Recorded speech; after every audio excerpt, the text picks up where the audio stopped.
Our next speaker's name is John Wood. At the age of 35, he left Microsoft to form Room to Read, a nonprofit organization that combines the heart of Mother Teresa with the scalability of Starbucks. That's an impressive combination. He's going to tell us all about it in a minute. To help children across the developing world break the cycle of poverty through the power of education. He also wrote a book called Leaving Microsoft to Change the World. His mission statement, as I've been asking everybody else, is impressive as well. To whom much is given, much is expected. John, are you there in the corner? Come on out and tell us more about Room to Read. Great, thank you very much. I don't have a remote, though. I need a remote. Okay. How you doing? Don't leave. Don't leave in the back. Don't leave. This is going to be inspiring. It always sucks to go last because you're always worried about people trickling out and people going back to work. But I promise you we're going to give you 18 very, very inspiring minutes of what I consider to be my startup story of leaving Microsoft in 1999 to start this organization called Room to Read. I wrote this book that was published in 2006, which Oprah covered, and it was really great. Every author wants to get that call saying you're going to be on Oprah. And Room to Read's really grown a lot as a result of that. The nice thing about having this title for my book, Leaving Microsoft to Change the World, is that I got this title before Bill Gates could get his title for his memoir. It's not often that you're out in front of Bill Gates, but hopefully one day he'll license my IP and do version 2.0. We all know Microsoft always does version 2 better anyway, so hopefully Bill will one day do that. I never expected to actually be a social entrepreneur, to be somebody bringing education to kids across the developing world. I went off to Nepal in 1998 on a trek, an 18-day trek in the Himalayas to escape from my day job. I wanted to escape from email, escape from conference calls, escape from the dreaded Monday morning management team meeting I had really come to dislike. Could whoever's standing in front of the projector please not stand in front of the projector? Thank you. I don't know where you were, but thank you. So I went off to escape from the day-to-day grind of Microsoft. Mostly what I wanted to escape from was this. Yeah, I had these nightmares in which Steve Ballmer's big bald head was yelling at me saying, "You're not making your numbers. I'd wake up in the middle of the night totally freaking out. And so I went off to Nepal to go do the Annapurna circuit, this incredible trek. While there, I met a headmaster who invited me to come see his school. He was very proud of his school. It had 450 kids, very dilapidated, very ramshackle. And as he gave me a tour, I was saddened by the fact that, all of us live lives that are pretty good overall. Most of us won the lottery of life. We were born in Canada, born in the U.S. Well, in this school in Nepal, what I saw was just really sad how these kids were being asked to learn in conditions that were completely dilapidated. And then the headmaster invited me to come see the school's library, and I thought that would be the exciting part of the tour. How many of you as kids were library nerds? Yeah, I was going to say, International Startup Festival. It pretty much is a good correlation. I'm proud to say I was a library nerd as a kid.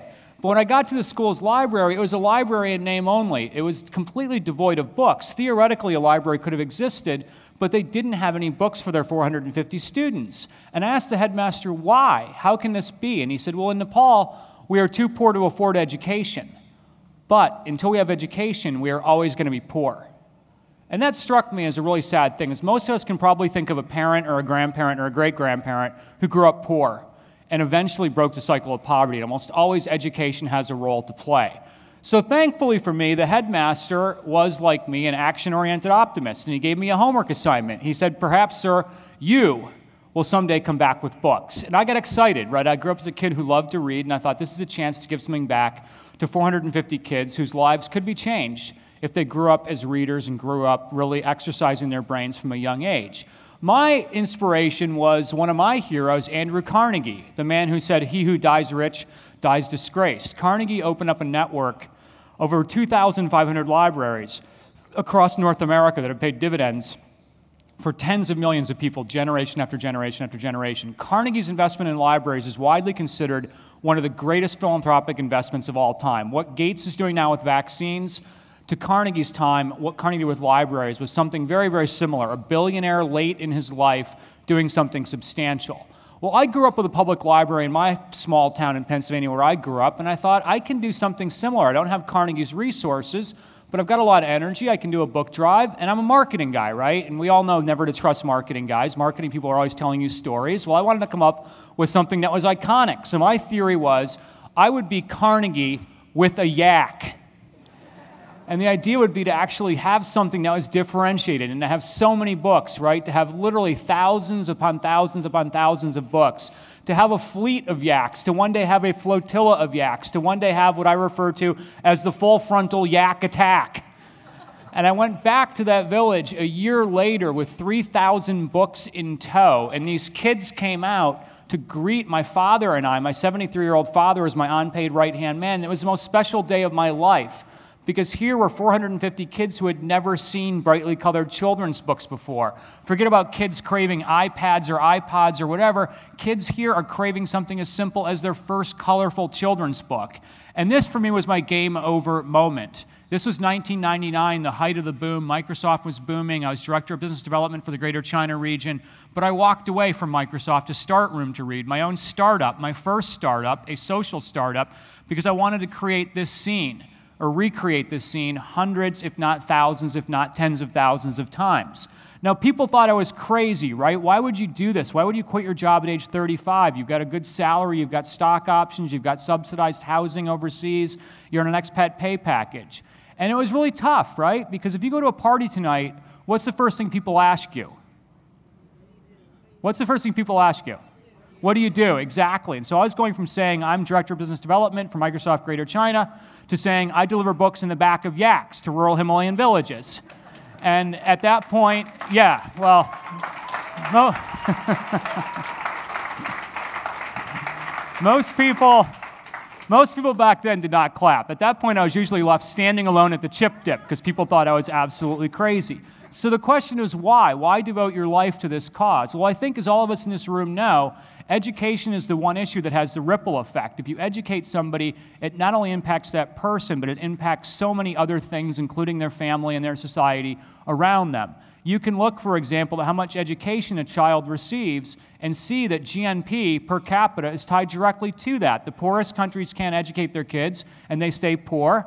If you look on the upper right-hand side of the graph, you see Finland and Singapore and the United States and Canada and the most educated places. So if you look at the lower part of the graph, you see the depressingly sad countries with no chance to educate their kids. They are going to stay poor. That headmaster said it. We're too poor to afford education. Until we have it, we're always going to stay poor. Educated people tend to have much healthier families. Educated women have lower maternal mortality. Educated women have lower infant mortality during childbirth. An educated woman is twice as likely to vaccinate her children. An educated man is much less likely to engage in acts of violence or terrorism. Everything stems from whether or not a child can get educated. And so even if you look at life expectancy, you can see a direct link between how much education somebody gets and how long they live. And I don't know if any of you, like me, are over the age of 38, but that's a pretty sobering statistic that life expectancy could be something that is that low. So I decided to devote my life to building Room to Read as a startup so we could actually reach millions of these kids who don't go to school. This morning, I'll give you just three interesting statistics, or I hope they're interesting. If not, your money will be cheerfully refunded. Number one, not by me.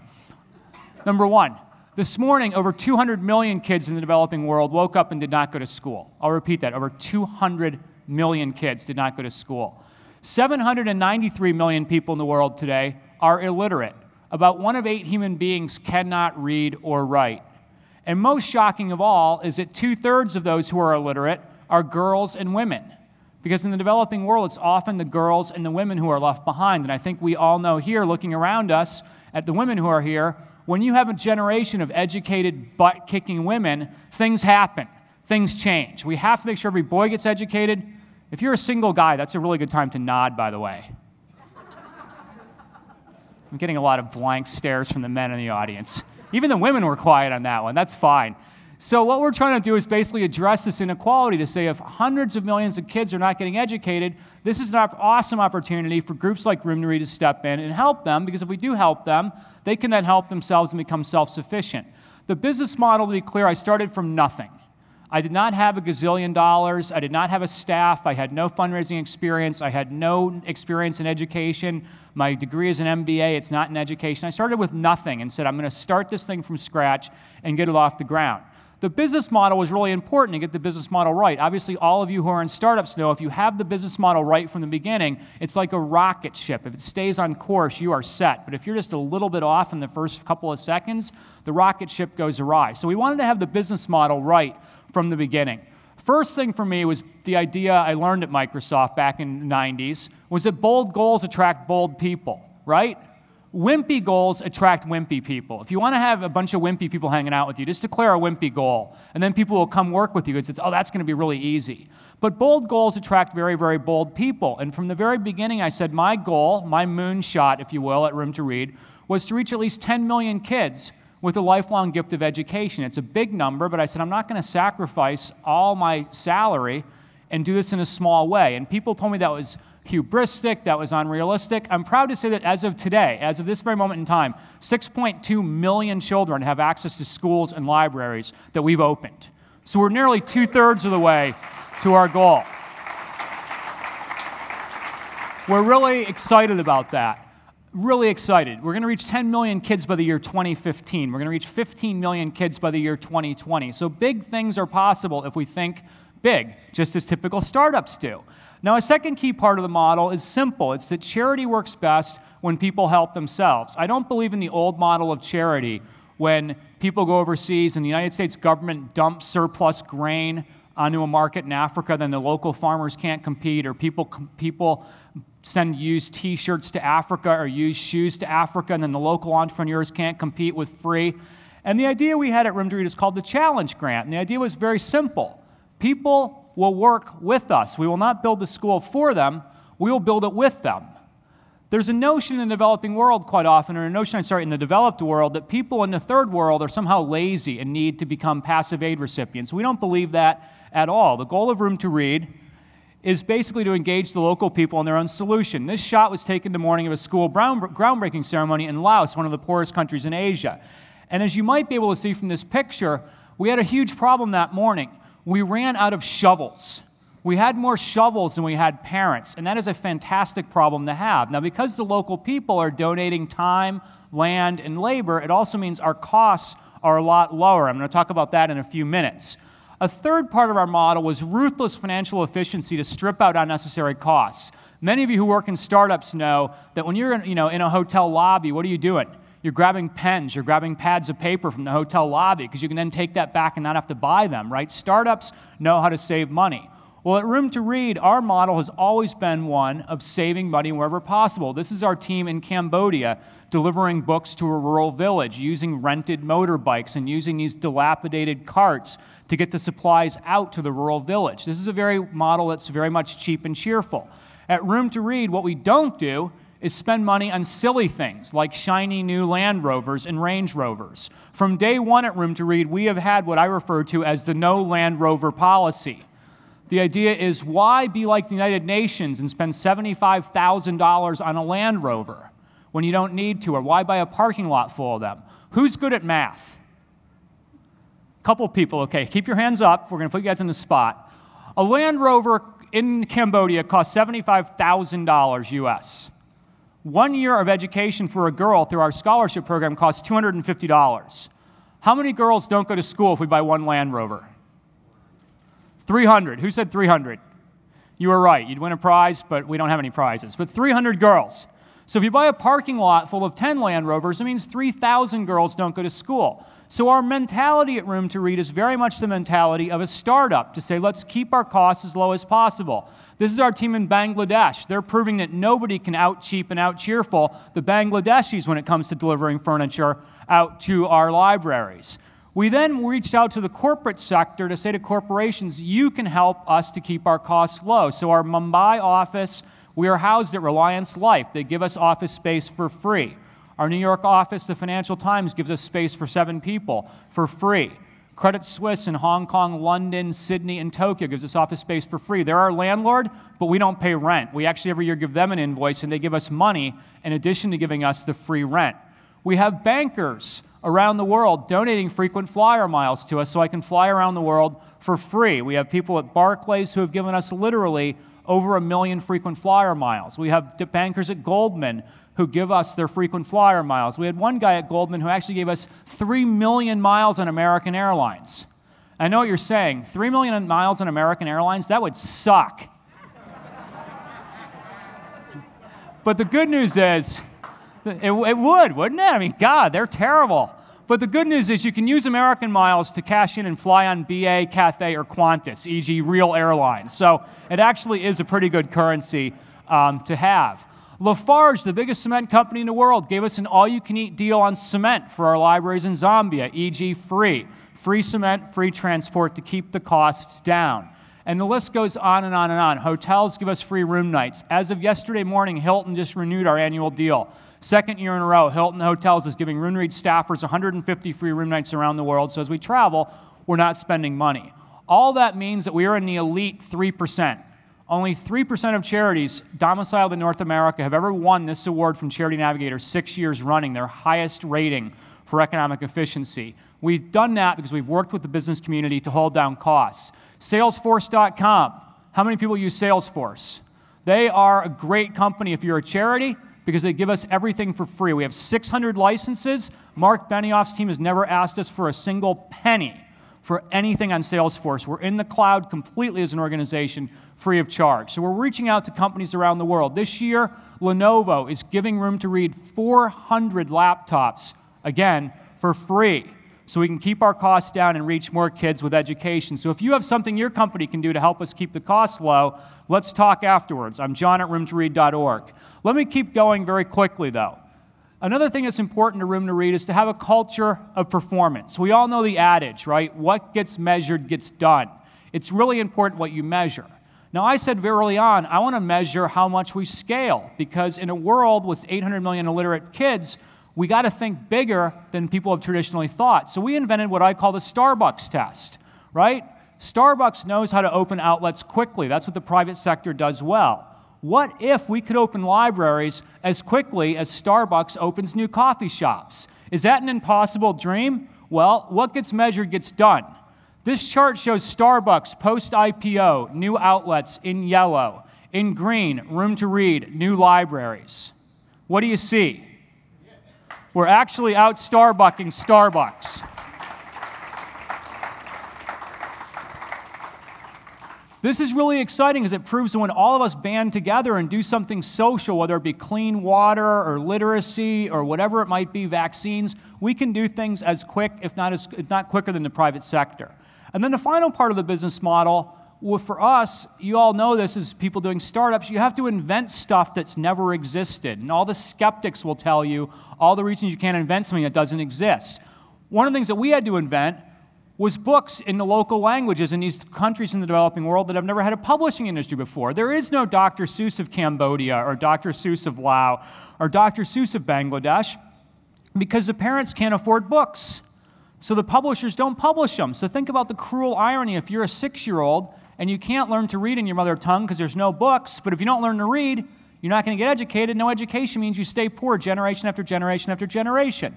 Well, we set out in 2004. Many of you may know a great Canadian by the name of Jeff Skoll, the founding president of eBay. Jeff gave us seed funding to become the Dr. Seuss of the developing world. I thought we wanted to be the Carnegie of the developing world and open libraries, but it turns out we also had to become the Dr. Seuss of the developing world and start printing books in the mother tongue. These are not translations of Western work. This is local authors, local artists creating original content. And what I want to show you here is some of the titles we've created. We are now the biggest publisher you've never heard of because we're doing it in 20 languages in South Africa, Tanzania, Cambodia, Nepal, you name it. What I'm going to show you here are 50 books in 50 seconds so you can see the outpouring of creativity that's happening around the world as the Drs. Seuss of these nations publish their first books. 50 books, 50 seconds.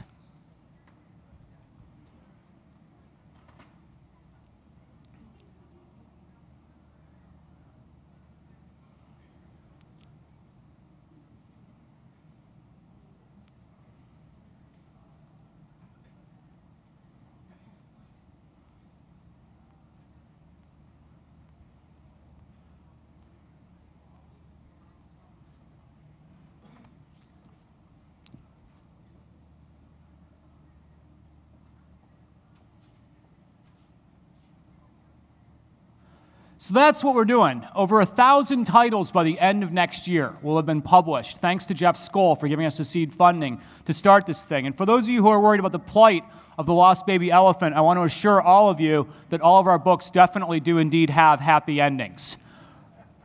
For Room to Read, our happy ending was that last year the United Nations gave us the Confucius Prize for Literacy, recognizing our local language publishing program for giving the local people a voice, for having local authors and local artists be able to make a living now by writing and illustrating children's books through us. The final piece of the startup puzzle for us was capital, capital, capital, capital, capital. How do we get capital? We have hundreds of communities queuing up, asking us for schools, for libraries, for scholarships for their girls, for books. What we've done is actually reached out to busy people around the world. There's an adage, if you want to get something done, ask a busy person. We've now incubated 57 fundraising chapters around the world that collectively have raised over $40 million as volunteers. Here in Montreal, right outside this room tonight, we're launching our Montreal chapter. So if you're sticking around, come join us in launching this chapter. We have 57 cities now with 11,000 people who are just like you. They're not quitting their job to devote their life to this. They're keeping their job, keeping on the payroll, but dedicating a small slice of their time to Room to Read. And this group literally has been raising, in the last couple of years on average, $11 million a year as volunteers. We tell them, you don't have to ask your friends for money. You just have to ask your friends to come to a party, at which point I will ask them for money and try to get them to fund Room to Read projects. In the last 11 years we've been around, just over a decade now, we've come a long way from that first yak load of books in Nepal. I'm proud to say that today over 17,000 girls are supported in our Room to Read girls' education program to alleviate the inequity that exists on a gender level. These girls are going to school each and every day, and they're not just going to school, they're kicking butt academically. 96% are passing in the next grade, which is incredible because if you're born poor, female, in a rural village in one of the world's poorest countries to uneducated parents, you have 5 strikes against you. The world expects you to fail. But these girls do not think about failure. Indeed, 62% of them who have finished secondary school have now gone on to college and university and tertiary education. So this is how a middle class begins to form. Now, at Room to Read, we talk a lot about the importance of educating girls. I want to be very clear that at Room to Read, we're not anti-boy. As a former boy myself, I would never want to be accused of being anti-boy. We open schools for both boys and girls. We open libraries for both boys and girls so that boys and girls can learn side by side. And man, are we opening schools quickly and libraries quickly. We've now opened 1,600 schools. In the last 5 years, on average, we've opened a new school every 30 hours somewhere in the developing world, using local labor, using government-paid teachers so the governments get involved, and we're opening schools at a very rapid rate. Libraries, though, even faster. From that first library in Bahundanda, Nepal in 1999, we've now grown to be we've opened 13,500 libraries. That's 5x what Andrew Carnegie did.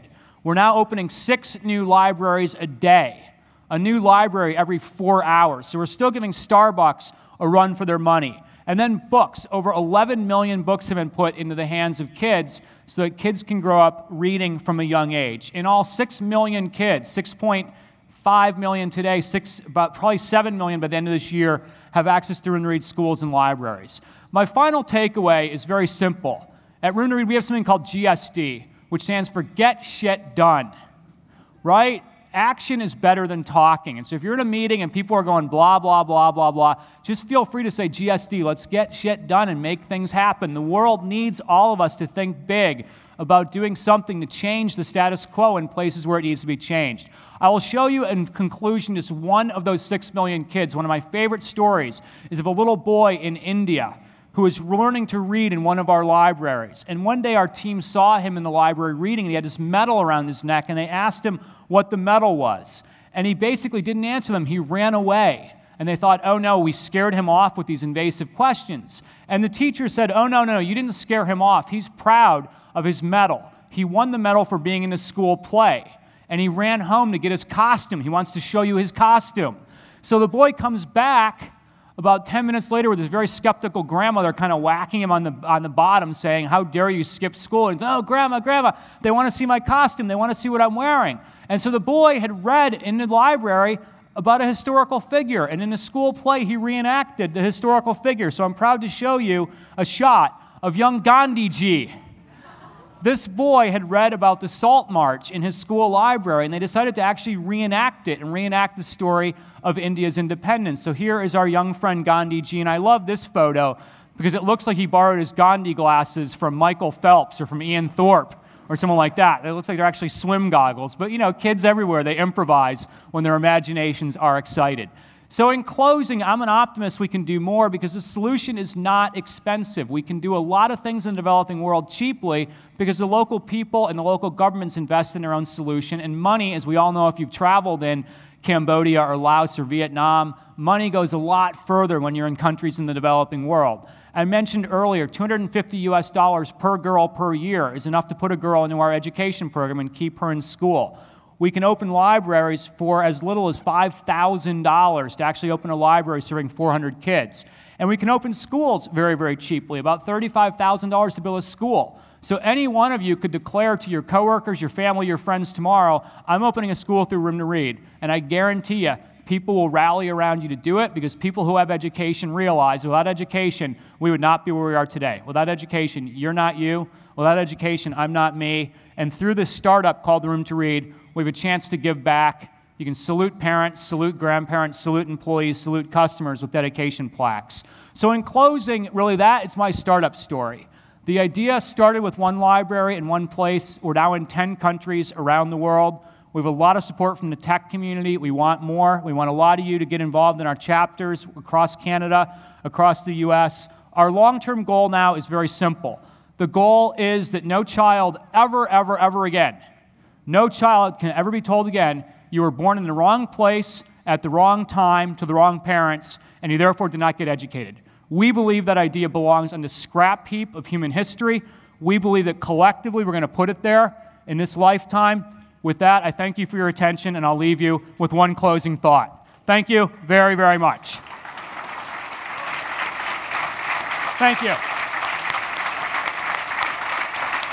Thank you. Thank you very much, sir. Thank you very much.